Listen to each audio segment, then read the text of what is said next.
I'm from California, and so I'm not used to your temperatures. I was going to bring a fur coat up, but I didn't have it. It is cold in Beijing. I don't understand. Do you guys turn on the heat ever? I'm so cold.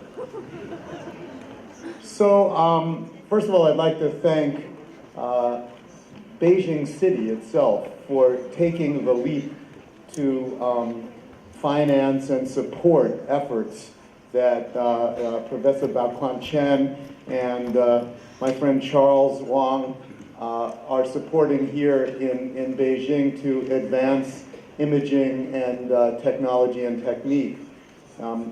I wish we had that kind of support or more of that kind of support around the world, but it's very encouraging to see that China, the Chinese people, and the Chinese government are so embracing of these new technologies. Before I start and showing you some material, one of the things that I'm most concerned about, and I think you'll hear more of that today, is technology and technique, but for the purpose of what? What are we perfecting these technologies for? I sat through several lectures yesterday, very interesting, talking about high frame rate and talking about increased dynamic range and talking about deeper color depth and all of these very sort of technical innovations that are happening in our industry. But at the end of the day, I always use this analogy. I'm a really bad violin player. And if I took the most expensive violin in the world and had an opportunity to play it, or you gave a really cheap student violin to the greatest violinist in the world, who would you rather listen to? My violin playing would drive you crazy and it would shatter windows, but Jascha Heifetz's violin playing will bring tears to your eyes. So it's never the technique or the technology, it's always the content. It's always the stories that are told that will make you laugh and make you cry and move your heart. That's what our art form is about. It is not just about the frame rate or what the interocular is. It's what's going on in the screen. What are the stories?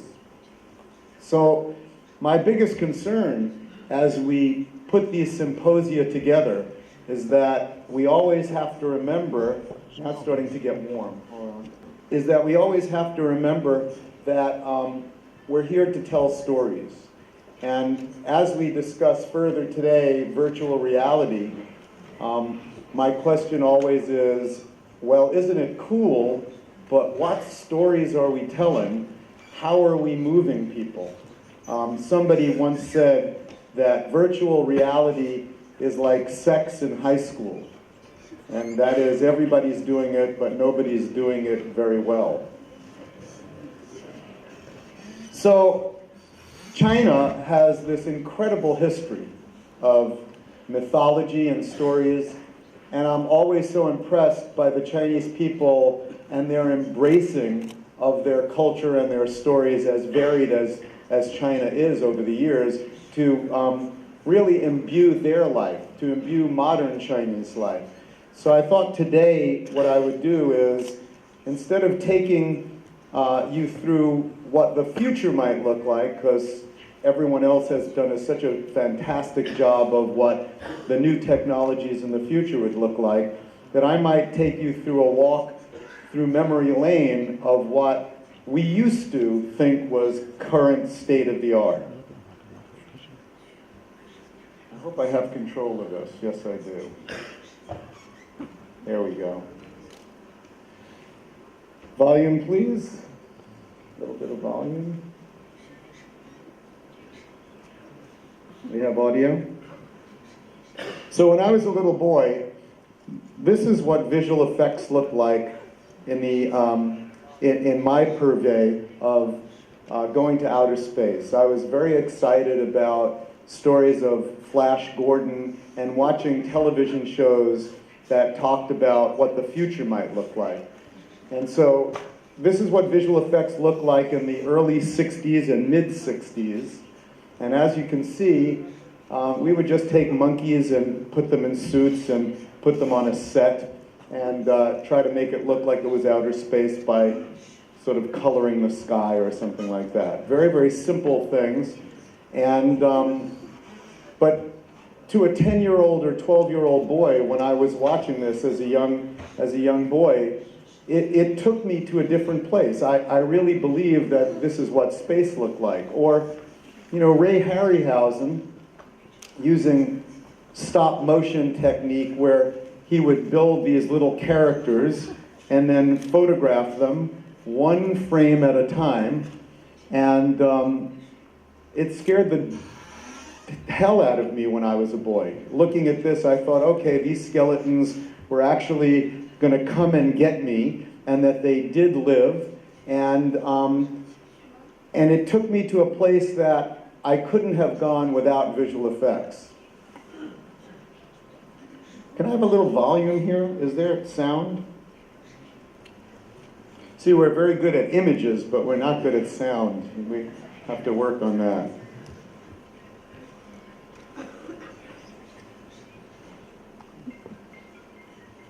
If it's for me, I'm not here. I'm going to have to make you watch this again.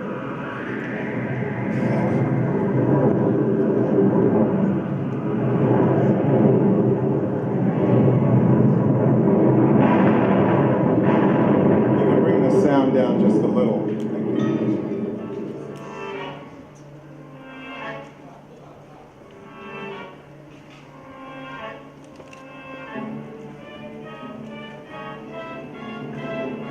Notice in space you use 6-shooters, like old Colt guns.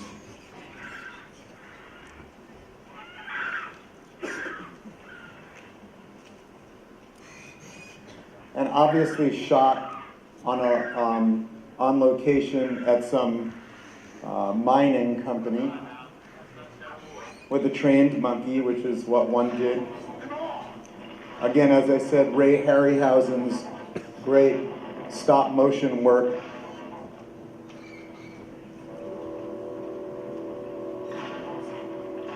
Now when you think about how this was done, so each one of those skeletons had an armature in it, and every time the skeleton moved, Ray would move the armature, take a photograph, take a photograph, take a photograph, and then composite them against the live action photography.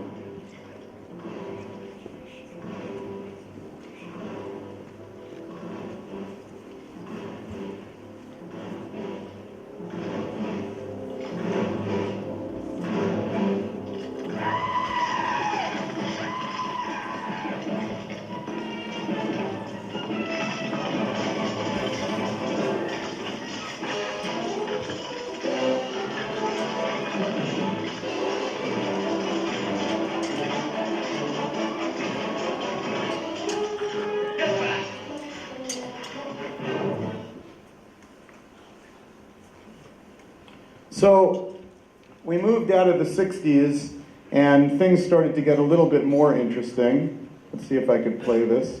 And the advent of the motion control camera came about, where computers started to enter into, back in the 70s, into visual effects. And it was the use of a computer and stepper motors that would control film cameras precisely, allowing you to shoot various elements and then putting them together in an optical printer.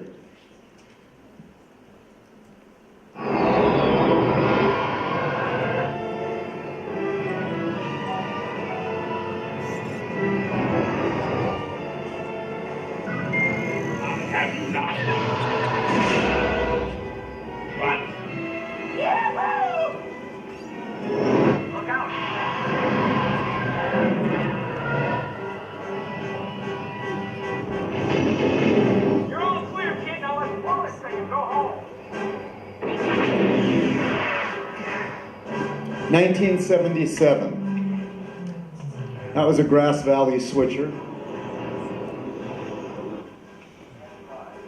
And my friend Joe Viscoso blows up the giant Death Star using models and miniatures and pyro and high-speed film. Again, no digital work whatsoever. The only thing that was digital was motion control cameras, which were controlled by old PCP 11750 computers.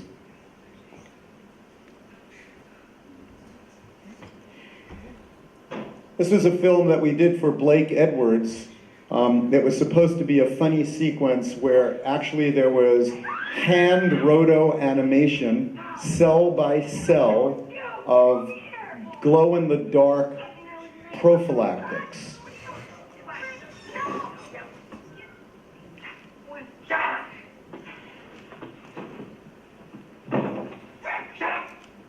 Now think about what that could have been done today using computer-generated imagery, but at the time, literally somebody sitting over a light table drawing glow-in-the-dark prophylactics frame by frame. See how easy you guys have it?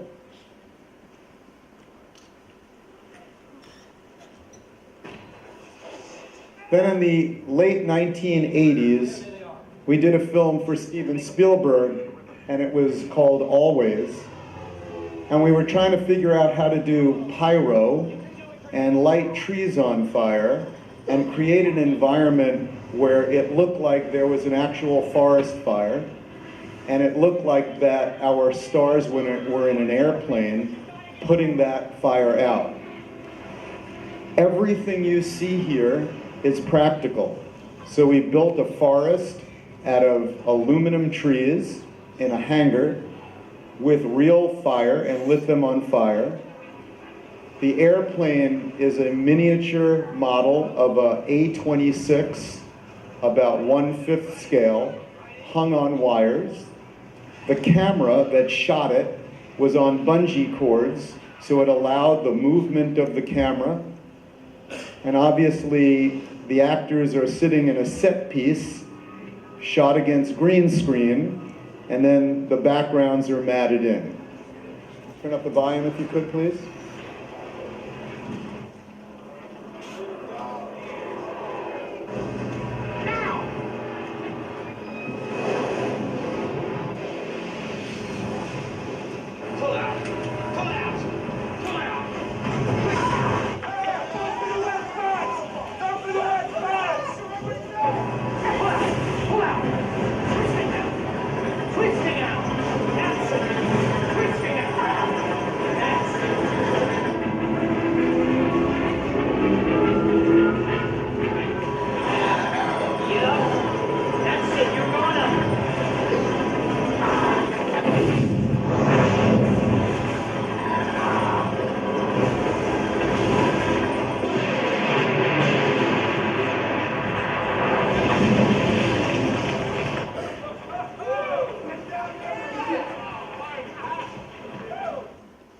So again, all miniatures, all models, no computer technology whatsoever, late 1980s, early 1990. Now to me, that seems like only yesterday. I'm sure most of you were born in the 1980s and 1990s.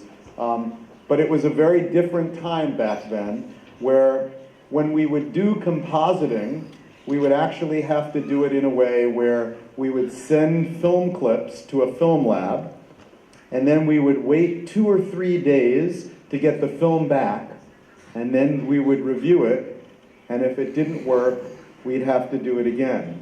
So as you can imagine, the amount of time it took to do the work was extraordinary, and we had to plan it in a way that we understood that we had the work and the workflow being done, so that by the time we were able to final the project, we had all of the work as final, and many of the shots finaled well before the release date of the film. Jacques Stroweis is here today. He was a visual effects supervisor and worked with me in the early days of Digital Domain. We did a movie called True Lies, and then after that, a movie called Apollo 13. And I was very concerned because as I was watching the work being done, we didn't have any finals. So here we were about 7 to 10 days away from delivering our film on Apollo 13, 100 and some odd shots, but we had no final shots. And the reason that was is because that was the first show that we really used almost all digital on, and therefore it could all be done, finaled within 2 days. So a very different workflow back then. Almost in a way, when you think about typing a paper today, and you work on a computer, every time you make a mistake, you don't have to throw away the page. Back in the day when I was in school, when you would type on a page and you made a mistake, you had to pull the paper out, throw it away, and retype that page all over again until this great technology called whiteout came about, where you could actually paint out the words. But today, every time you make a mistake, it's no problem because you just go back an iteration from a digital perspective. And then a real breakthrough happened in 1989, where we actually started using computer technology. This is the famous, we call the water weenie sequence in the movie The Abyss. Jim Cameron had decided that when he did this movie, there would be several portions of the film that would use computer technology that hadn't been used before. And he was taking a risk because we didn't know that we could actually do it. The risk was mitigated by the fact that had it not worked, we could have cut the sequences out of the film, and the film still would have stood on its own, and the audience wouldn't have known the difference.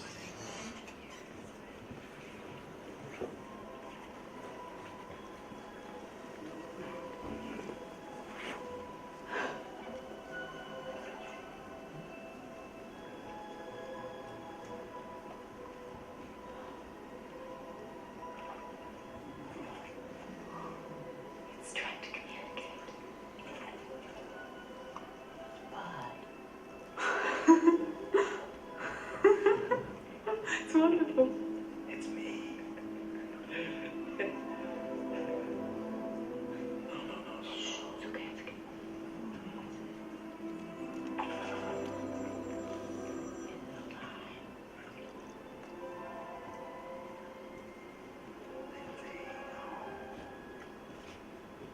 Seawater.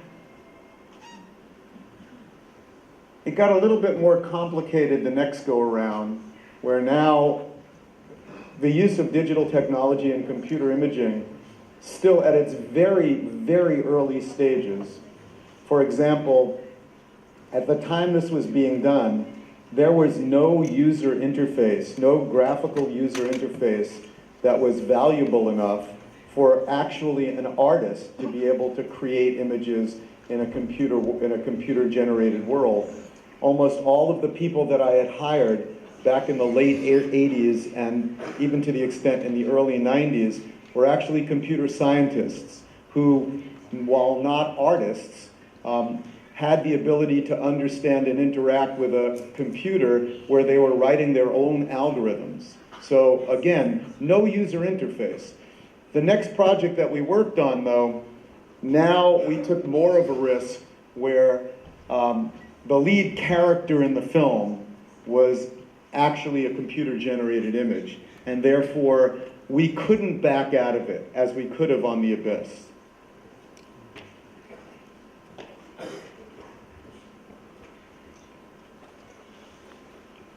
Or not.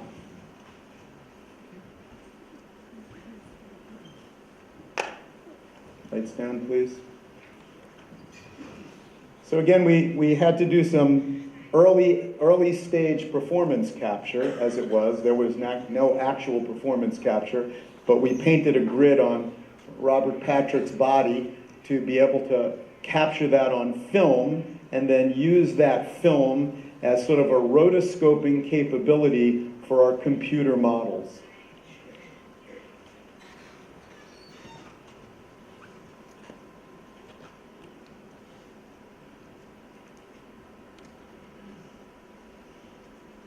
camera move and tracking.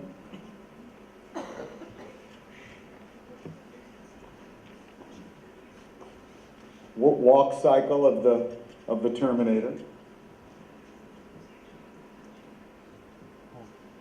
Reflection mapping. All shot on film.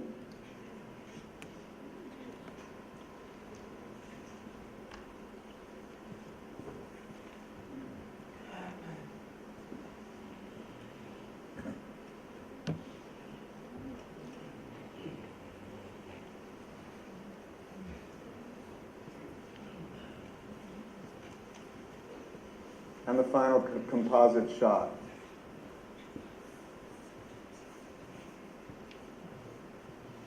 Now, it looks sort of very sophomoric today, but back in the early 90s, when this movie was released in in 1991, I believe, it blew people away.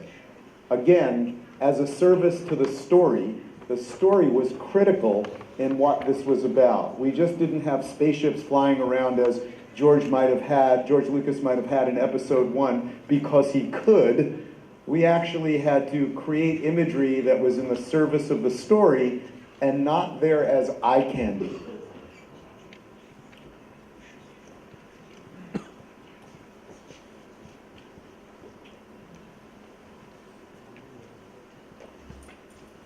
The spinning wheel of death. Now we were able to, if you could bring the lights down a little bit, a little volume, please. Or maybe not. So again, a compositing effort by taking actors' heads and placing them on prosthetic devices and then mapping them to the existing bodies. All very, very simple today, but rather complex at the time. And we actually won an Academy Award on this film for Best Visual Effects for Death Becomes Her. Can you have a little volume, please? It's not in Chinese, but I like hearing it.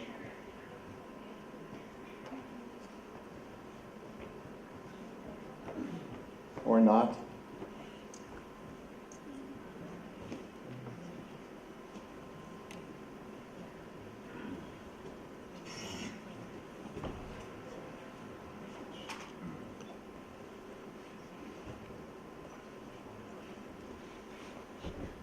Is there any volume on this? I guess not.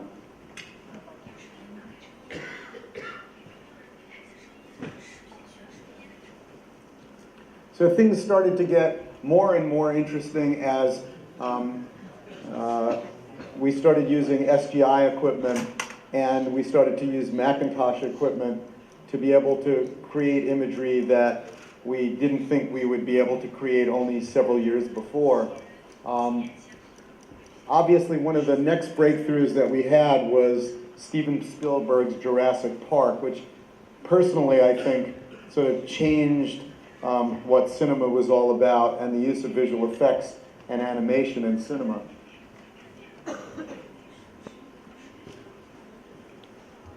We used input devices as well to be able to, again, early performance capture as it were, to be able to pose the dinosaurs and move the dinosaurs by these input devices.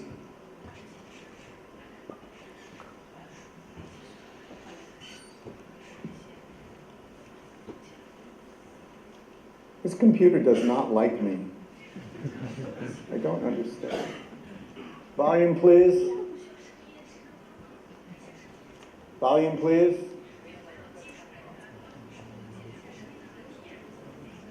Volume, please.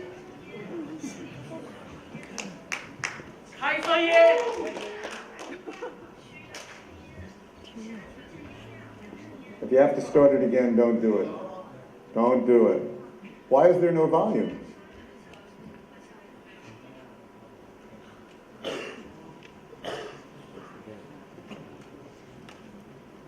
So this was an interesting project for many reasons, but one of the reasons why I think it worked so well was the marriage, the seamless marriage between Stan Winston's studio and their animatronic, full-scale creature dinosaurs, and Industrial Light and Magic's computer-generated dinosaurs, which allowed the actors to be able to interact with a live-action dinosaur. They could feel it, they could see it, they could touch it. And at the same point, to fool the viewer's sensibilities, all of a sudden, now we'd pull out to a medium or a wide shot, and we'd see this dinosaur run. So we knew in our mind that it could not be a puppet, but it actually was a puppet, and it was computer generated. And the combination of those two things, I think, made for a very believable sequence. So what's the problem with the volume here? Is there something I keep pressing that's incorrect? I just pressed the forward button. Don't start it from the beginning.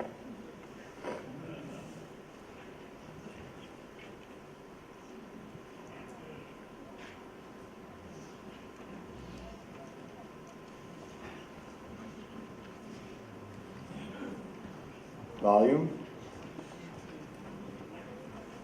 So the next project that was exciting, and this was just before I left Industrial Light and Magic, and I went to go start and put together Digital Domain.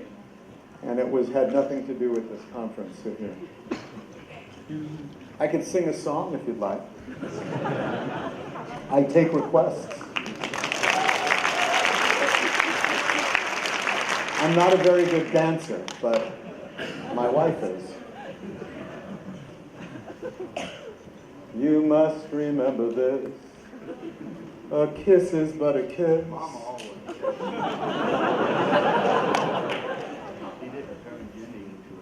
So this project was as I was leaving Industrial Light and Magic, and it was the famous Forrest Gump.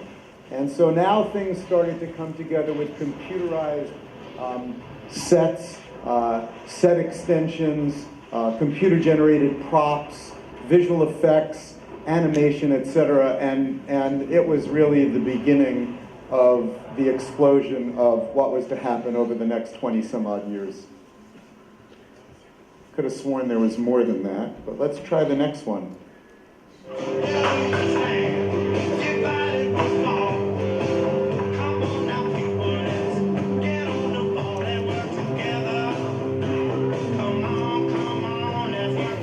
Tom Hanks really liked this scene, he told me. What is happening? What's your problem? What's your problem? Did you lose your packet in the war or something? What did your friend do for something? What did he say? So Gary Sinise here, who is the man in the wheelchair, is wearing green leggings, and his legs were removed using digital technology. Again, back in 1991, this was really breakthrough stuff. We were pretty excited about what we were capable of doing using digital and computer technology, thanks to the likes of the man sitting in the first row who helped develop SGI.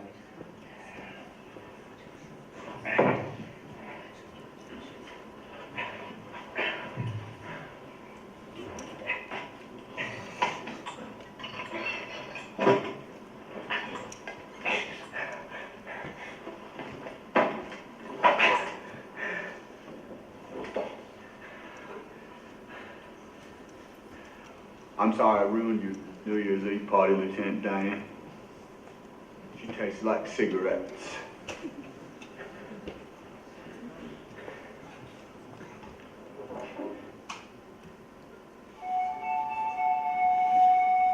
Now, the early stages of computer-generated imagery, where it was not live-action photography enhanced by computer-generated imagery, but actual 100% computer-generated images. You might all recognize this piece, but it wasn't that long ago from my point of view. And when we first saw this piece, we thought it changed the world. And it, in fact, in a way it did. But now as we look back at it, 25 years later, it almost looks like kids could do it in grade school.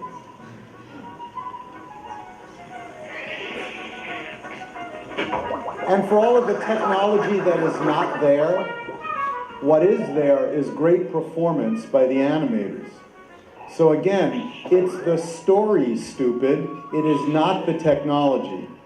So this little piece is a simple computer-generated piece by today's standards, but that performance and that comedy is there, and therefore the story is there, and it makes us laugh, and therefore it's successful. Well, it started to move forward even more quickly from there.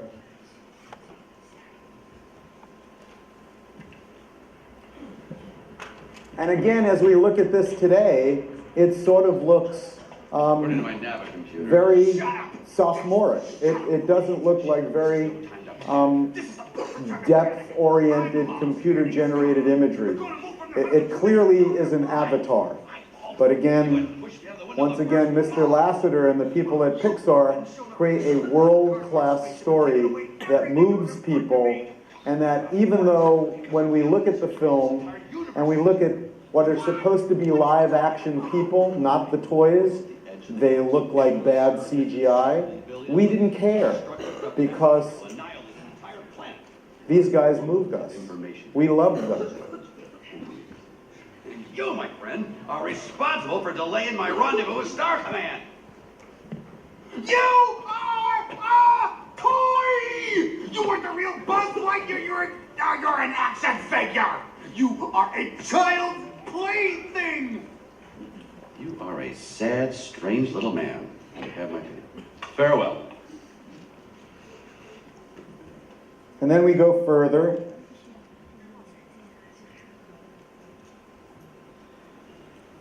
And we start to use real performance capture.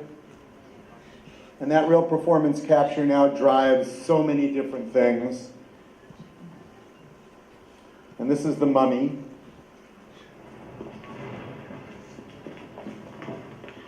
And Brandon Fraser when he was skinny.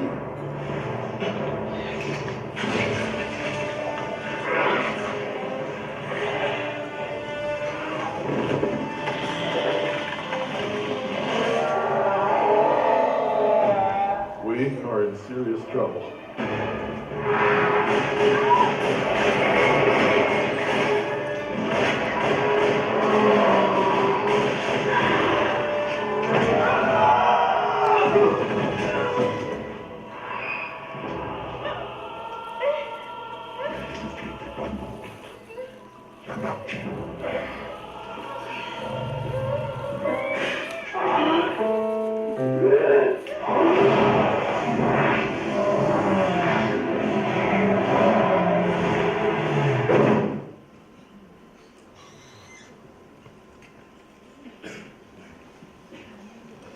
Early use of particle systems. And then there's some times where computer-generated imagery does not serve the story, and it does not work very well. And I don't know if this man was a big hit in China, but in the United States, everybody thought Jar Jar Binks was a joke.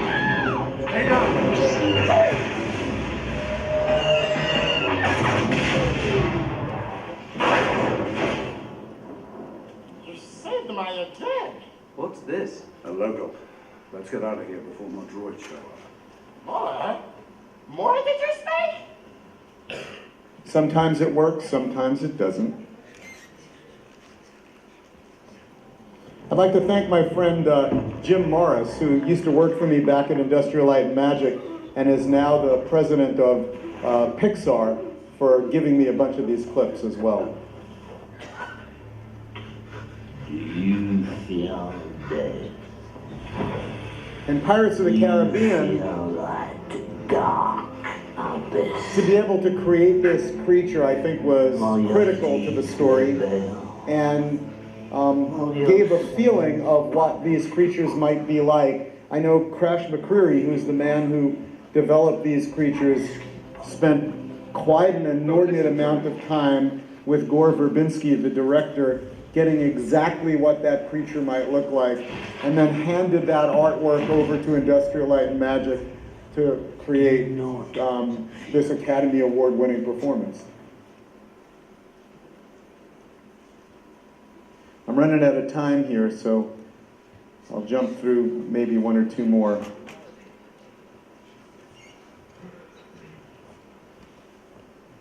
Set extensions.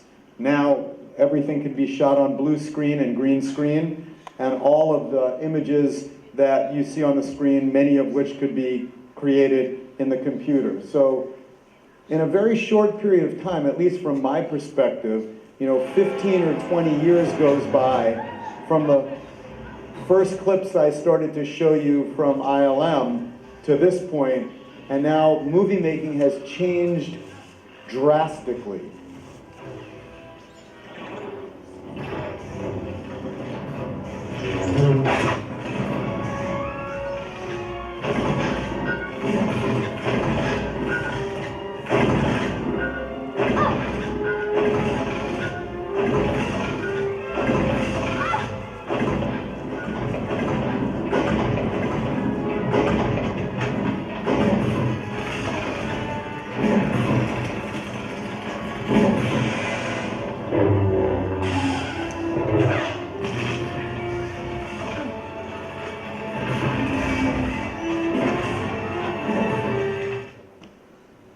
And then finally on the CG side, I believe this is on the CG side because I can't see a preview.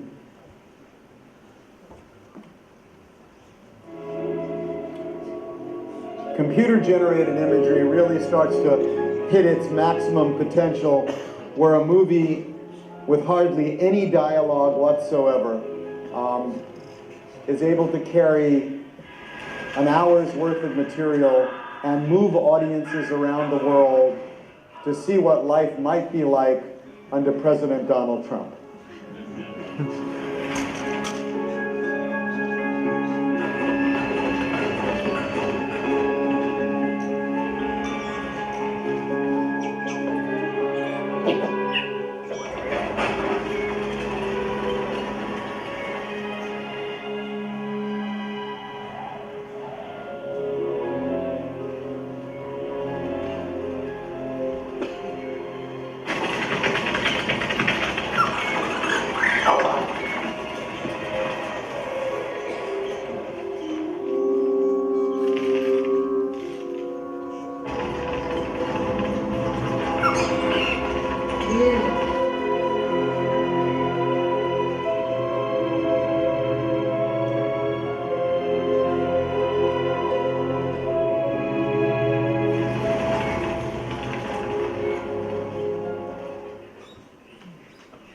So I've run out of time, but I wanted to thank everybody for coming here and listening to what all the speakers had to say. And I want to congratulate the Chinese people for really supporting this effort and supporting the film industry. And my hope is that with our group and our association, we'll have the ability to be able to have it say not just made in China, but actually invented, discovered, produced, stories told in China. I'm looking forward to myself, and I know the other folks on our committee, in helping you all do that. So I thank you very much.